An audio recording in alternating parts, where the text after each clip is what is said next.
지음 김지혜입니다.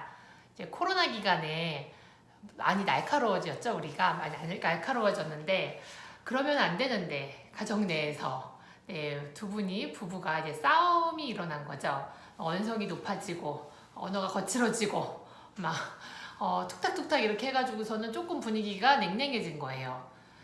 요런 모습을 아이한테 안 보이는 게 맞지만, 우리 집이 막 9만 평도 아니고, 막 감정이 얘기하다 보니까 약간 격해졌는데 땡 하고 우리 아이 자면 이어서 싸웁시다. 뭐 이렇게 잘 안 된 거예요. 그래서 아이 앞에서 조금 언성이 높아지고 이렇게 된 거죠. 그러고 나서 아이한테 뭐라고 얘기해 줘야 되냐.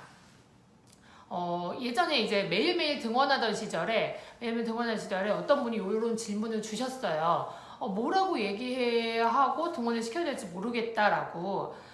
간단하면서도 잘 안 지켜지는 그 멘트가 있습니다. 뭐냐? 상황을 만들어 보자면 아침에 이렇게 뚝딱뚝딱 하시고 분위기가 냉랭해진 상태에서 뭐 아빠가 출근을 하시고 아이를 등원시키려고 이제 엄마가 준비를 하세요. 이럴 때 어머니들이 이런 말을 많이 하세요. 엄마, 아빠랑 싸웠어? 이렇게 얘기하면 아니 안 싸웠어. 아니 그냥 크게 말한 거야. 신경 쓰지 마. 야, 너는 너 가서 너 할 일 하면 돼. 학교 가서 공부 열심히 해. 뭐 또는 이런 경우도 있었어요. 막 배우자의 험담을 해요. 네 아빠 왜 그러니? 뭐 아빠들의 경우에도 이제 네 엄마 왜 이러니 진짜 이러면서 배우자의 험담을 하세요. 이렇게 해가지고서는 아이가 등교를 하고 등원을 하면 어떻게 될까요? 네, 어떻게 되냐면요. 뇌의 반은 엄마 아빠 싸운 얘기로다가 무엇인가 집중을 못해요. 그냥 반은 그래도 이제 학교에 왔으니까 이제 선생님이 색칠하라는 거 색칠하고 꺼내라는 거 꺼내고 막 하라는 거 하긴 하는데 그 활동이 온전한 나를 가지고 하는 게 아니라 이렇게 반은 자꾸 그 불편감이 계속 있어요. 불편감이 계속 있어. 그러니까 반만 활동하는 거고 반만 재밌고 반으로만 먹고 있고 이렇게 돼요. 네, 굉장히 힘들어요. 왜냐, 이쪽 반에서 계속 그 불편감이 저 밑에 있으니까. 무슨 느낌인지 아시죠? 그리고 결정적으로다가 하교를 하고 이제 하원을 하잖아요. 그러면 집에 들어가기 싫어요. 집이 편안한 곳이 아니라 매우 불편한 곳이야. 네, 그게 쌓이면 이제 사춘기가 돼서는 밖으로 돌고 싶은 집이 되는 거죠. 물론 이렇게 뭐 불화가 계속 있지 않더라도 오늘 하루만 그러더라도 마찬가지예요. 그래서 등원할 때 그 방문을 열면서 너무 불안해, 너무 불편해, 냉랭해. 이거 어떻게 해야 하나? 네, 그렇습니다. 아기가 등원하기 전에 등교하기 전에 안 싸웠어. 신경 쓰지 마. 어떻게 내가 봤는데 안 싸웠다고 왜 거짓말 하시지? 어떻게 신경이 안 쓰여요? 그럴 때 이렇게 얘기해 주셔야 됩니다. 싸웠어. 그러면 안 되는데 네 앞에서 조금 큰 소리가 나서 놀랐지 하고 마음을 조금 어루만져 주시고요. 그 다음에 꼭 있어야 되는 게 걱정하지 마. 너가 집에 돌아올 때까지 엄마랑 아빠랑 화해하고 있을게. 이 말을 해주셔야 돼요. 꼭. 그러면 등교하고 등원해서 불편감이 조금 있었지만 안심이 돼요. 그래서 반이 아니라 요만큼 있고 이만큼으로다가 먹고 놀고 색칠하고 할 수 있어요. 그리고 하교할 때 마음이 가벼워. 왜? 엄마가 화해하고 있는다고 했으니까. 그러면 들어가고 싶지 않은 집, 피하고 싶은 집, 불편한 집이 아니라 들어가도 되는 집, 들어가도 마음이 가벼운 마음으로 문 열 수 있는 집이 되는 거죠. 그리고 나서 부부 두 분이서 얘기를 하셔야 돼요. 내가 이렇게 아이에게 얘기를 했다. 이렇게. 근데 많은 분들이 거의 막 부부싸움을 2박 3일, 3박 4일. 정말 아이들이 살얼음판을 걷는 느낌을 주는 거죠. 뭐냐? 엄마가 평소와 같이 밥은 주긴 주는데 괜히 눈치 보면서 먹어야 돼요. 엄마 TV 봐도 돼요? 보기는 보는데 이게 어제 본 그 TV처럼 재밌지가 않아요.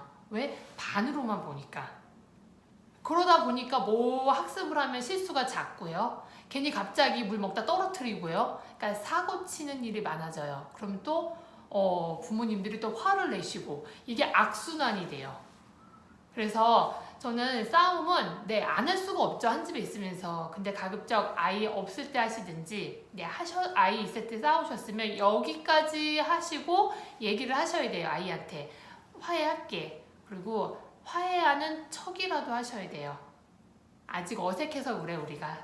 화해한 지 얼마 안 돼서. 그러면서 그 어색함에 대한 불안함도 얘기를 해주셔야 돼요.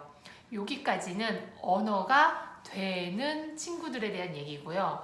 그 밑에 막 30개월 미만 막 이런 친구들한테는 엄마가 이따 저녁까지 아빠랑 화해할게. 아이들의 입장에서 화해가 뭘까? 언어가 안 되는, 그러니까 이런 대화가 안 되는 나이대의 아이들은 이 방법은 아니에요. 요거는 언어가 되는 친구들. 이따 엄마 아빠 밤에 되면은 사이좋게 지낼 테니까 걱정하지 마. 이렇게까지 얘기한 것이 이해가 안 되는 나이대의 아이들은 그렇지 않아요.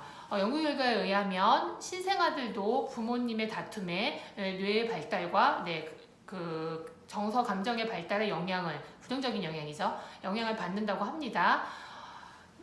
어린 아이인데 부모님이 둘이 싸운 걸 모르냐? 아니 알아요. 그래서 이렇게 돌이나 한 18개월 이렇게만 돼도 두 분이서 싸우시면은 이렇게 아이들이 가서 분위기 살펴요. 이렇게 뭐지? 이렇게. 요럴 때는요.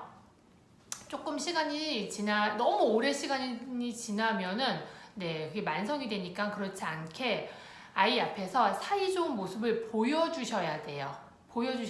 그래서 조금 더 오바적이긴 하지만 엄마 아빠들이 사랑해요. 이렇게. 그럼 아이가 아까 본 그 그림하고 달라졌잖아요. 그럼 안심을 해요. 그냥 근데 아침에 싸웠다가 저녁에 안아주고 이렇게 계속 이거는 진짜 혼란을 줘. 저 두 사람은 무슨 관계지? 이렇게. 근데 이제 보편적인 선 안에서 둘이 사이좋게 지내는구나, 서로 이렇게 먹여주는구나, 우리 둘이 깔깔깔대고 재미있게 언어적으로, 감정적으로 놀이 도구를 가지고 노는 그런 모습을 보여주셔야 돼요. 그래서 이 영상은 부부가 함께 보셨으면 좋겠어요. 우리 아이가 좋게, 편안하게 성장하기를 바라시는 그 마음은 부모님 두 분 다 똑같다고 생각합니다. 그래서 언어가 안 되시는 분들은 조금 툭탁툭탁 싸우는 모습이 아이한테 영향이 갈 때까지 좀 싸우셨다 하신다면, 언어가 안 되는 친구들은 눈으로다가 보여주셔야 되고요. 분위기로 같이 느끼게 해주셔야 돼요. 같이 간지럼 깔깔깔 대면서 노는 것, 아이하고 노는 게 아니라 부부 둘이 노는 걸 보여주시고 들려주시고 거기에 같이 동참하게 하고, 그래서 우리가 지금 사이가 좋구나 이거를 느끼게 해주셔야 되고요. 언어로 되는 친구들도 요거는 베이스로 깔려 있어요. 하지만 언어가 되기 때문에 요 말도 해주셔야 돼요. 그래야 등원하고 나서 그 등원한 그곳에서 이렇게 밤만 생활하고 그 불편감 밑에 깔려 있지 않게 할 수 있어요. 그렇기 때문에 그 말을 꼭 해주셔야 됩니다. 안심의 멘트. 막 열받고 막 화가 나고 막 그런데 그런 멘트가 나오나요? 두두두막 꽉 쥐고 이런 멘트를 날릴 수 있는, 저는 그런 부모님이 조금 계셨으면 좋겠어요. 불편한 상태를 그냥 가서 너 할 일 해, 공부해, 이렇게 그냥 밀어서 이렇게 보내는 것이 아니라 안심의 멘트 한마디 해주시고 나서 막 열받고 막 속상하고 이런 얘기는 전화로 친구한테 할 수도 있고요. 뭐 이웃집 언니한테도 할 수 있고요. 잘 보내놓고 다른 사람한테 이렇게 얘기하셨으면 좋겠어요. 아이에게 부부싸움을 한 다음에 안심의 멘트 꼭 주시고, 웬만하시면 아이 있는 데서 안 싸우시면 훨씬 더 좋고요. 이 코로나 때 우리가 조금 예민하고 날카로워진 건 사실인데, 이런 시절에 어떻게 잘 극복할 수 있는지 돌아보면 또 다른 어려움이 있을 때 조금 내가 성숙한 모습으로 살 수 있지 않을까? 또 그런 생각을 합니다. 오늘도 평안하고 편안한 하루 되세요. 감사합니다.